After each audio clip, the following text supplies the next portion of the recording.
तो hello guys, welcome back to my YouTube channel. तो आज का जो टॉपिक रहने वाला वो पैन हाउस से रहने वाला, पैन बॉइलिंग से। तो उसमें आपको मैं पैन बॉइलिंग के तीनों जोन बताऊंगा, अच्छे से डिस्कस करूंगा, मेटा स्टेबल, इंटरमीडिएट और लेवल जोन। तो व्हाट इज़ पैन? पैन क्या होता है कि देखिए, ये पैन जो होता है क्लोज्ड वेसल होता है, जिसमें हम क्या करते हैं कि जो सिरप हमारा आता है उसमें हम ग्रेन्स मतलब बनाते हैं। ठीक है, ग्रेन्स का डेवलपमेंट करते हैं, न्यू ग्रेन्स और जो एग्जिस्टिंग ग्रेन्स है उनको ग्रोथ करते हैं। ठीक है। और अच्छा, एक क्वेश्चन ये भी आता है कि पेन को क्या है, हम हाइट पर क्यों लगाते हैं? क्योंकि जिसको पता, ठीक है, जो नए बच्चे हैं उनको थोड़ी कन्फ्यूजन रहती है। तो पेन स्टेशन को हमेशा हम हाइट पे देखेंगे, क्योंकि उसका रीज़न ये रहता है कि जो ग्रेविटी फ्लो होता है, ग्रेविटी प्लांट आपने सुना होगा। ग्रेविटी प्लांट में क्या होता है कि अगर कोई भी फ्लो होगा वो पंप के थ्रू नहीं होगा, वो बाई ग्रेविटी नीचे एकदम डायरेक्ट हो जाएगा। तो इसीलिए पेन को क्या कम कर रखते हैं, लगभग 15 से 16 मीटर हम ग्राउंड फ्लोर से ऊपर रखते हैं। जिसमें क्या रहेगा, हमारे जो भी आपका मैस्किट बनेगा वो डायरेक्ट क्या रहेगा, आपका क्रिस्टलाइजर में जाएगा। क्रिस्टलाइजर से direct by gravity flow, pump नहीं लगा हुआ, बाई ग्रेविटी फ्लो वो डायरेक्ट क्या आ जाएगा, आपका सेंट्रीफ्यूगल हाउस में आ जाएगा, जहाँ पर आपके चीनी के दाने बन जाते हैं। ठीक है। तो ये पेन के बारे में हो गया। अब मैं बात करता हूँ सोल्यूशन, कौन कौन से सोल्यूशन होते हैं। तो पहला होता है आपका सैचुरेटेड सोल्यूशन। तो सैचुरेटेड सोल्यूशन क्या आता है, when a substance dissolve in a water at a particular temperature, after dissolve certain quantity no more dissolution is possible unless the temperature increase, so the solution is called saturated solution.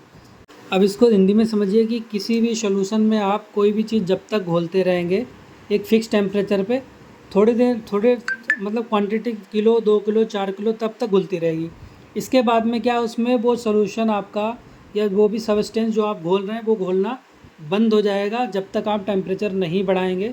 तो ये saturation solution होता है। इसका मैं example आपको एक water के through आपको दिखाना चाहता हूँ। तो देखिए, हमने एक ग्लास ले लिया। ठीक है, ग्लास में कुछ इसकी कैपेसिटी होगी। मैंने जैसे एज्यूम कर लिया कि ये ग्लास है, मान लो 1 लीटर का ग्लास है। ठीक है, खाली ग्लास ले लिया। अब इस ग्लास में क्या, हम 1 लीटर पानी भरेंगे। तो ग्लास में हमने क्या किया, एक रूम टेम्परेचर मान लो 30 डिग्री है, उस पर वाटर फिल कर लिया। लगभग 1 लीटर हमने इस पर पानी भर लिया। अब हम इसमें क्या करते हैं, ऐड करेंगे सर्टन अमाउंट ऑफ शुगर। अब इसमें हम चीनी घोलते रहेंगे। ठीक है, मान लो 1 लीटर पानी में चीनी जो घुल गई वो मान लो 2 किलो चीनी आपकी घुल गई। ठीक है। अब क्या कहेगा कि 30 जो डिग्री सेंटीग्रेड टेम्परेचर है, मान लो रूम टेम्परेचर है, 1 लीटर पानी में 2 किलो शुगर मतलब घुल गई। ठीक है। अब इससे ज़्यादा ये नहीं घुलेगी जब तक ये टेम्परेचर हम नहीं बढ़ाएंगे, क्योंकि the solubility of increase with increase temperature. जैसे टेम्परेचर बढ़ाएंगे वैसे हमारी क्या होगी, सोल्यूबिलिटी क्या होगी, इंक्रीज हो जाएगी। ठीक है, मतलब को उसमें डिजॉल्व होना शुरू हो जाएगा जैसे टेम्परेचर बढ़ाएंगे। समझ में आ गया? तो जब तक आपका चीनी घुल रही है, ठीक है, तब तक आपका वो सैचुरेटेड सोल्यूशन कहलाएगा, बगैर टेम्परेचर बढ़ाए हुए। ठीक है। अब दूसरा पॉइंट है सुपर सैचुरेटेड सोल्यूशन।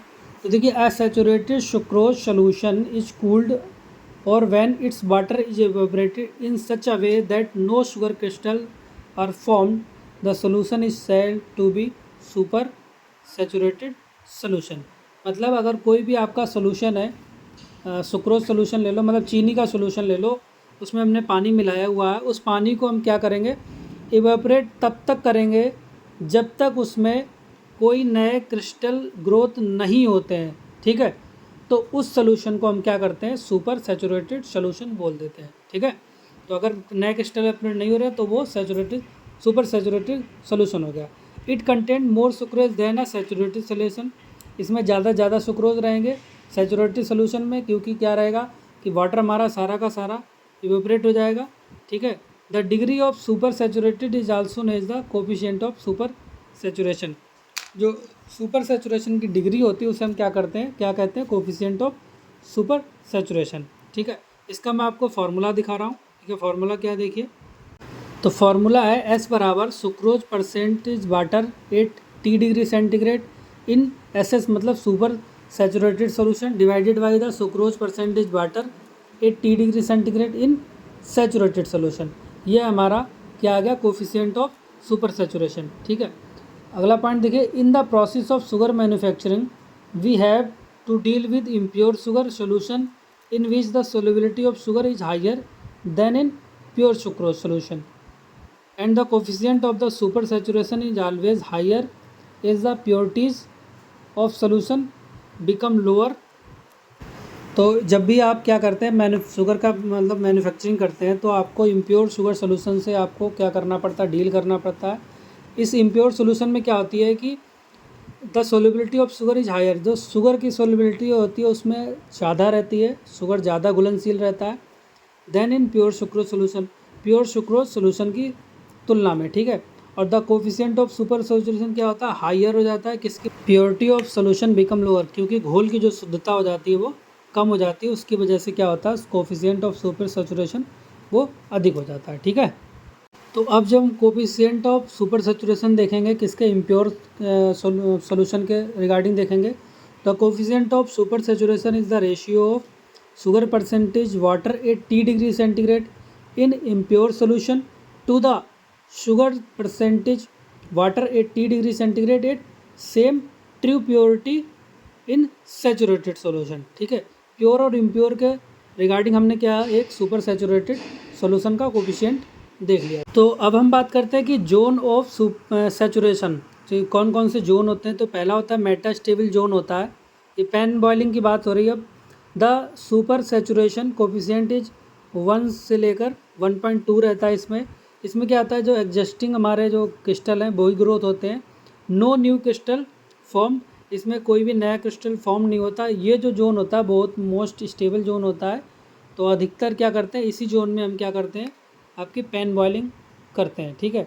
अब पैन बॉइलिंग का दूसरा जो जोन होता है वो आपका इंटरमीडिएट जोन होता है। इंटरमीडिएट जोन में क्या होता है देखो, तो इंटरमीडिएट में जब सुपर सैचुरेशन कोफिशिएंट की जो वैल्यू रहती है 1.2 से लेकर 1.3 रहती है।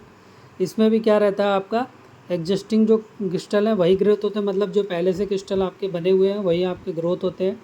क्योंकि आपको पैन बॉइलिंग में पता है कि पहले मतलब जो ग्रेन्स बनाते हैं, ग्रेन्स बनाने के बाद में क्या करते हैं, दोनों पैन में आप क्या करते हैं कि दो पैन में मतलब किसी एक पैन में ग्रेन बनाए, दूसरे पैन में उसको ले लिया, आधा दूसरे पैन में ले लिया, फिर आप क्या करते हैं पूरा इसमें सिरप फिल के दोबारा इसमें हम बॉइलिंग करते हैं, ठीक है। तो इंटरमीडिएट इसमें क्या आता है, chance to appearing new crystal, इसमें चांसेस रहते हैं कि हमारे जो नए क्रिस्टल वो बन सकते हैं और बनते भी हैं, ठीक है। तो ये इंटरमीडिएट जोन हो गया। अब इसके बाद में तीसरा जो जोन होता है उसकी बात करते हैं, सबसे डेंजरस जोन जो जिसे बोलते हैं। तो देखिए ये एक्सपीरियंस बेस होता है, पता लगता है कि कहाँ पर, आपने देखा होगा कि जो पैन मैन क्या करते हैं कि सिरप उंगली से लेते हैं और फिर वो चिपचिपा टाइप में हो जाता है, उसको तार बनने शुरू हो जाते हैं। तो इससे ये पता लगता है कि जो हमारा जोन चल रहा है वो बढ़िया चल रहा है और स्टेबल जोन चल रहा है, ठीक है। तीसरा होता है लाइवल जोन। लाइवल जोन में जो सुपर सैचुरेशन की वैल्यू होती है 1.3 से लेकर 1.5 रहती है, ठीक है। इसमें क्या रहता है, एग्जिस्टिंग क्रिस्टल ग्रोथ तो होते हैं, ठीक है, न्यू क्रिस्टल भी अपेयर होते हैं, नए क्रिस्टल भी आप में अपेयर होते हैं, लेकिन ये वेरी डेंजरस जोन होता है, इसको अवॉइड करते हैं। इसका रीज़न ये रहता है कि इसमें बहुत ही फाइन जो अनवांटेड पार्टिकल जो हमारे वो ग्रोथ हो जाते हैं, ठीक है। अनवांटेड पार्टिकल बहुत ज़्यादा फाइन मतलब महीन पार्टिकल ग्रोथ हो जाएंगे।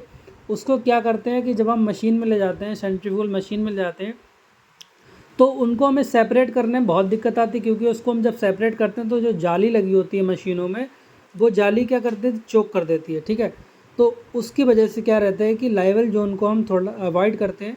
ये हमारा हार्मफुल इसलिए रहता है क्योंकि इसमें फाइन न्यूक्लियाई बहुत जल्दी फॉर्मेशन हो जाते हैं, ठीक है, जो मशीनों में दिक्कत करते हैं, जिसे हम क्या बोलते हैं, आपने सुना होगा कि जैसे फॉल्स ग्रेन हो गया, ठीक है, पैन बॉइलिंग अच्छे से नहीं हो पाई, तो वही आपका ये दिक्कत करता है। और जो भी चैनल पे बने हुए हैं वो लोग हमारे चैनल को ज्वाइन कर लीजिएगा, मेंबरशिप को। उनके लिए अगर पॉसिबिलिटी रही तो मैं PDF भी प्रोवाइड कराऊंगा उन्हीं के लिए, ठीक है। तो 29 रुपये पर मंथ है, आप लोग ज्वाइन कर लीजिएगा। और फिर इसके बाद में टेलीग्राम जो ग्रुप है उसको भी आप लोग ज्वाइन कर लीजिएगा, ठीक है, जिससे आपको अपडेट जल्दी मिलता रहे। तो पेन डिज़ाइन की वीडियो मैं डाल चुका हूँ चैनल पे, आप देख लीजिए पेन कैसे डिज़ाइन किया जाता है, वैक्यूम पेन, ठीक है। और इसकी फुल डिटेल पेन की मैं किसी दिन और वीडियो बना दूँगा, ठीक है।